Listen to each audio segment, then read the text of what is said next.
거룩한 습관 세 번째 시간, 감사의 생활화. 감사의 생활화라는 제목으로 하나님의 말씀 전하겠습니다.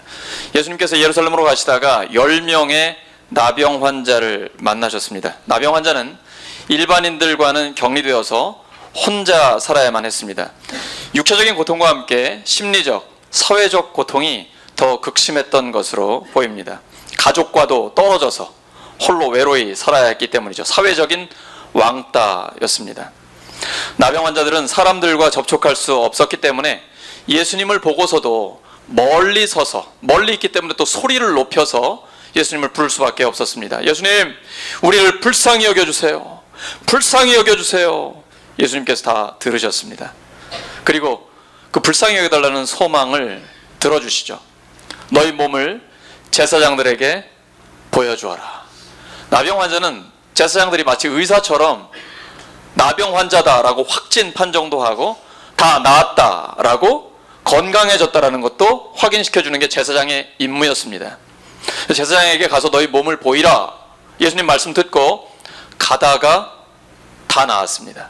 10명이 전부 다 고침을 받았습니다. 그런데 그 중에 한 명만 예수님께 돌아옵니다.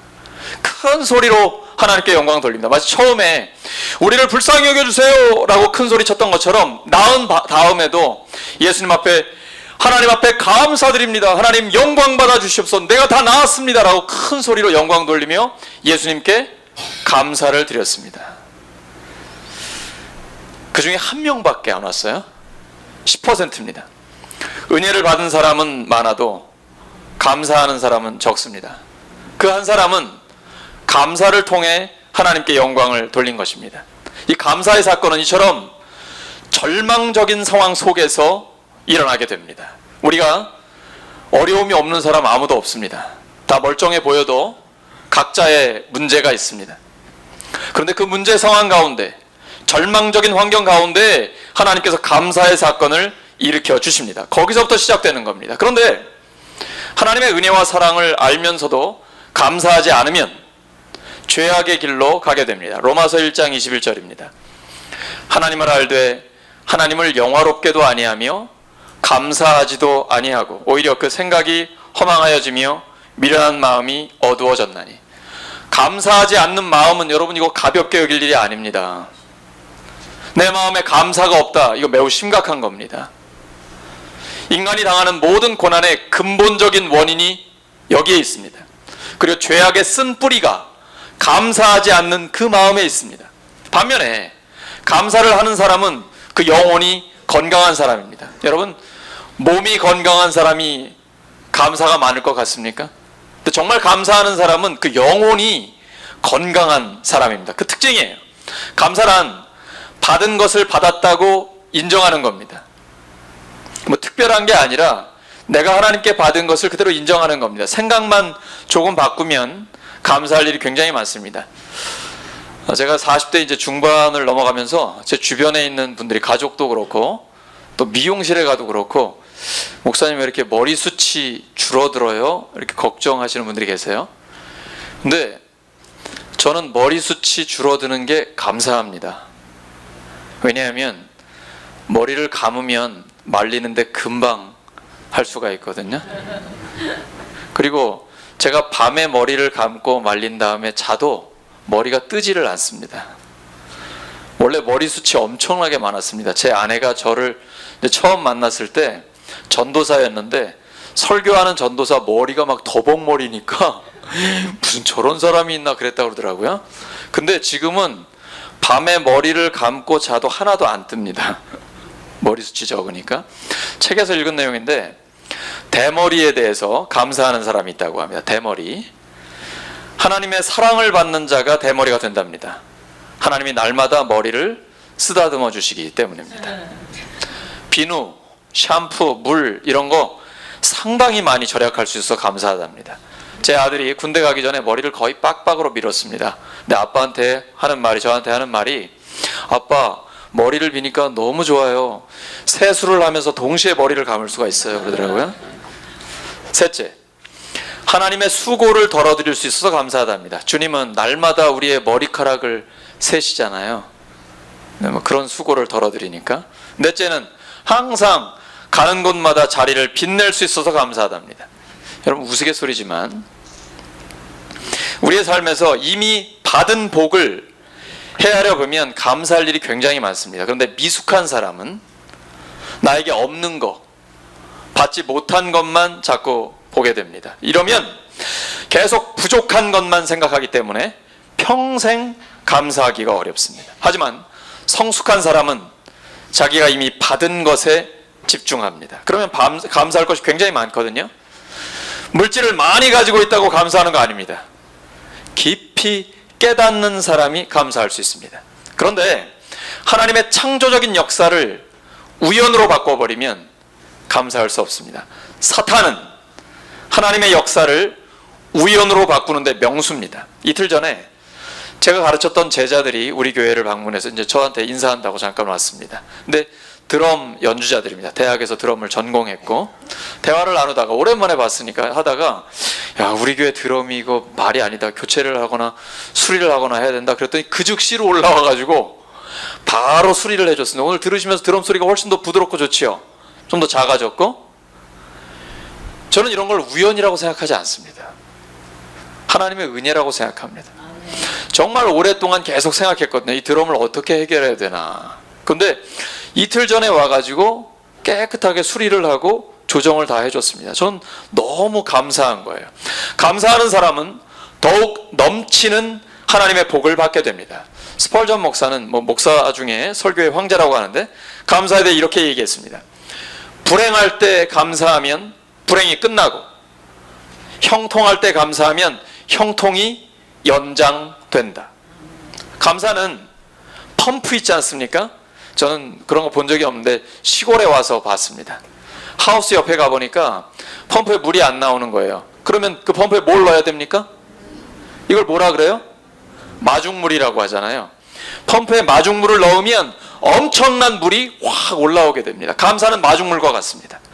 감사하는 사람은 점점 더 감사할 일이 많아지게 됩니다. 아멘. 본문에서 나병을 치료받고 감사했던 그 사마리아인은 육체의 치유뿐 아니라 영혼의 구원까지 얻게 됐습니다. 누가복음 17장 19절입니다. 일어나 가라. 내 믿음이 너를 구원하였느니라. 감사하면 점점 더 감사할 일이 많아지게 됩니다. 그러면 우리는 어떻게 감사하는 삶을 살 수 있을까요? 이거 습관입니다. 불평하는 사람은 늘 불평합니다. 이게 불행해지는 습관이죠. 근데 감사하는 사람은 늘 감사합니다. 행복해지는 습관입니다. 이건 훈련을 통해서 할 수 있습니다. 미국 최고의 토크쇼 진행자, 너무 유명하죠. 억만장자 여자분인데 오프라 윈프리입니다. 원래는 굉장히 불행한 어린 시절을 보냈습니다. 엄마가 미혼모예요. 그리고 어린 시절에 삼촌에게 성폭행을 당했습니다. 근데 자기 자신도 10대에 미혼모가 돼버렸어요. 근데 그 낳은 아이가 2주 만에 죽었습니다. 마약에도 손을 댔습니다. 이보다 더 불행할 수 있을까요? 그런데 그녀의 삶이 세계 최고의 토크쇼 진행자요, 억만장자로 바뀌게 됩니다. 그 결정적인 계기는 두 가지입니다. 하나는 독서입니다. 정말 열심히 책을 읽었습니다. 또 하나는 감사 일기를 쓰는 겁니다. 하루도 빠지지 않고 날마다 감사 일기를 씁니다. 내용을 보면 특별한 게 없습니다.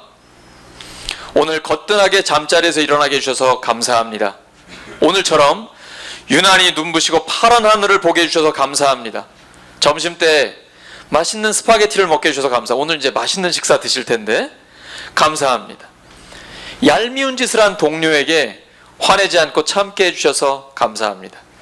좋은 책을 읽었는데 그 책을 써준 작가에게 감사합니다. 특별하지 않잖아요. 그냥 일상의 작은 일들에 감사하는 겁니다. 이러한 놀라운 변화는 감사하는 것에서 시작이 됩니다. 우리가 기도할 때도 감사로 드리는 기도에 하나님께서 응답해 주십니다. 빌립보서 4장 6절과 7절입니다. 빌립보서 4장 6절과 7절. 아무것도 염려하지 말고 다만 모든 일에 기도와 간구로 너희 구할 것을 감사함으로 하나님께 아뢰라. 그리하면 모든 지각에 뛰어난 하나님의 평강이 그리스도 예수 안에서 너희 마음과 생각을 지켜주시라. 감사함으로 하나님께 아뢰면 염려는 떠나갑니다. 그리고 우리의 생각을 뛰어넘는 하나님의 평강이 우리의 마음과 생각을 지켜주십니다. 걱정거리 있으시죠? 염려거리 있으시죠?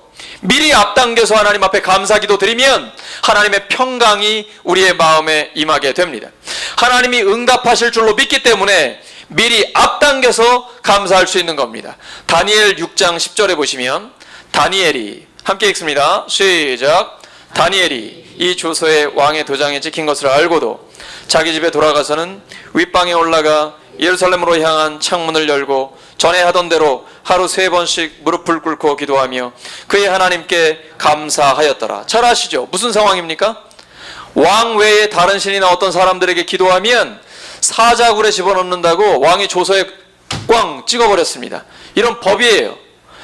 누구나 왕 외에 다른 사람 앞에 기도하면 사자굴에 들어가 사자밥이 되는 겁니다. 그걸 알면서도 하나님께 감사했습니다. 다니엘은 늘 감사하는 습관이 있었기 때문에 이것이 가능합니다. 예수님이 오병이어의 기적을 베푸십니다. 보리떡 5개하고 물고기 2마리 가지고 남자만 5,000명, 대략 10,000명이 넘는 사람들 다 먹이고도 배불리 먹이고도 남겼습니다. 근데 이 이적을 하기 전에 예수님이 하신 일이 있습니다. 기도하셨는데 축사라는 건 감사 기도입니다. 요한복음 6장 11절 어린아이 도시락 하나인데 사람들은 남자만 5,000명, 10,000명도 넘는 사람들이 모여 있습니다. 근데 예수님께서는 하나님께 미리 감사의 기도를 드립니다. 그리고 나서는 그 많은 사람들이 다 먹고도 남았습니다. 나사로의 무덤 앞에서 죽은 지 4일 됐습니다. 그 무덤 앞에서 예수님께서 하신 기도 보시기 바랍니다. 요한복음 11장 41절 예수님은 미리 감사하십니다. 그랬더니 오병이어의 이적이 나타납니다. 죽은 나사로가 걸어서 나오게 됩니다. 예수님은 미리 감사의 기도를 드리셨습니다. 여러분 하나님 믿으시죠? 하나님의 능력을 믿으십니까? 하나님의 주권을 믿으십니까? 아멘 소리가 이 정도는 아니어야 되는데 다시 한번 여러분 하나님의 능력을 믿으십니까? 아멘. 하나님의 주권을 믿으십니까? 아멘. 믿으면 앞당겨서 감사기도 하시기 바랍니다. 아멘. 하나님이 이루실 줄로 믿고 미리 감사기도 하는 겁니다. 다니엘처럼 늘 감사하는 습관을 가지고 곧 죽을지도 모르는 생명이 위태로운 상황 가운데서도 사자굴을 앞두고 있는데도 하나님 앞에 감사했습니다. 예수님처럼 앞에는 남자만 5,000명이 있어도 어린아이 도시락 하나 가지고 하나님 앞에 감사하는 겁니다. 죽은 나사로가 무덤 속에 있어도 아버지 감사합니다. 제 기도를 들어주시니 감사합니다. 미리 감사기도 하시면 나머지 하나님이 다 책임져 주십니다. 또 한 가지는 감사하면 치유가 일어납니다. 어느 가정에 제가 책에서 읽은 내용이에요. 신혼 초부터 10년이 지나도록 하루도 빠짐없이 고주망태가 돼서 들어오는 남편이 있었습니다. 그의 아내는 그런 남편을 원망하면서 남편을 변화시켜달라고 오랫동안 기도를 했지만 전혀 변화가 없었습니다. 그러던 어느 날 이 아내가 기도하는데 하나님의 응답을 받았습니다. 범사에 감사하라. 그러면 기적이 일어난다. 여러분 이런 응답 받으셨습니까? 모르세요 혹시? 데살로니가전서 5장 16절에서 18절 항상 기뻐하라. 쉬지 말고 기도하라. 범사에 감사하라. 이는 그리스도 예수 안에서 너희를 향하신 하나님의 뜻이니라. 이 아내는 이 기록된 하나님의 말씀을 응답으로 받은 겁니다.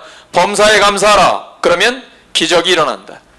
감사할 게 있어야 감사하죠. 날마다 술 취해가지고 고주망태가 돼서 들어오는 남편 그 뭘 감사할 게 뭐가 있어요. 근데 하나님의 응답이다 보니까 어떻게 겨우 억지로 찾아가지고 감사기도를 했습니다. 이렇게 기도했습니다. 한심한 남편이지만 없는 것보다는 나아서 감사합니다. 술은 취했지만 다른 데 가지 않고 항상 집을 잘 찾아와 잠을 자니 감사합니다. 술은 좋아해도 여자라고는 나밖에 모르니 감사합니다. 다른 남편들은 술만 먹으면 손찌검이나 심한 주사로 가족들을 괴롭히는데 그런 일 없이 한 구석에 처박혀 잠만 자니 감사합니다. 술을 그렇게 많이 마셨어도 아직까지 병원 한 번 안 가고 건강하니 감사합니다. 술 먹은 다음 날 결근하지 않으니 감사합니다. 토요일에는 술을 더 많이 마십니다. 그래서 제가 주일에 교회 가는 거 방해하지 않고 잠들어 있으니 감사합니다.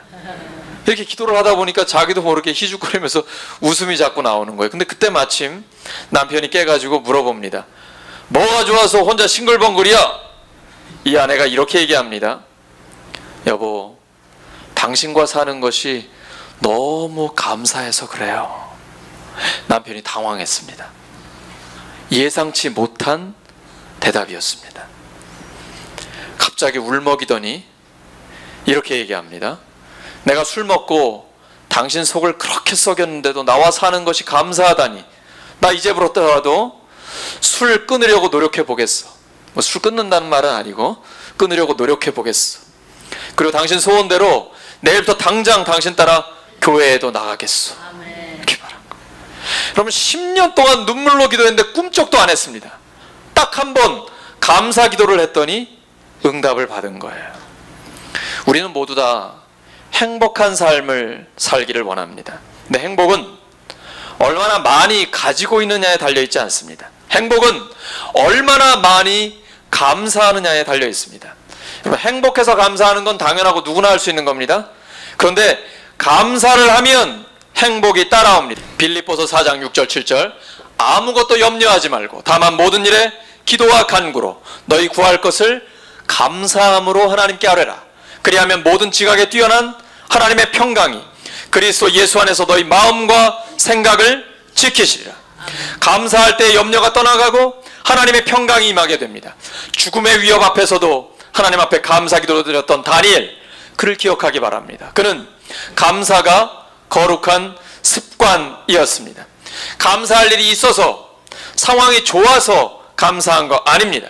절망적인 죽음의 선고 앞에서도 감사의 습관이 있었기 때문에 하나님 앞에 감사할 수 있었던 것입니다. 말씀 정리합니다. 우리 모두가 매 순간 감사를 연습하고 실천하는 삶을 살기를 바랍니다. 감사가 습관이 되면 점점 더 행복해지는 사람이 되기 때문입니다. 감사가 우리의 거룩한 습관이 돼서 하나님이 부어주시는 많은 복을 받고 그 복을 나누고 베푸는 사람이 되기를 소망합니다. 감사가 생활화되는 우리 모두가 되기를 예수님의 이름으로 축원합니다.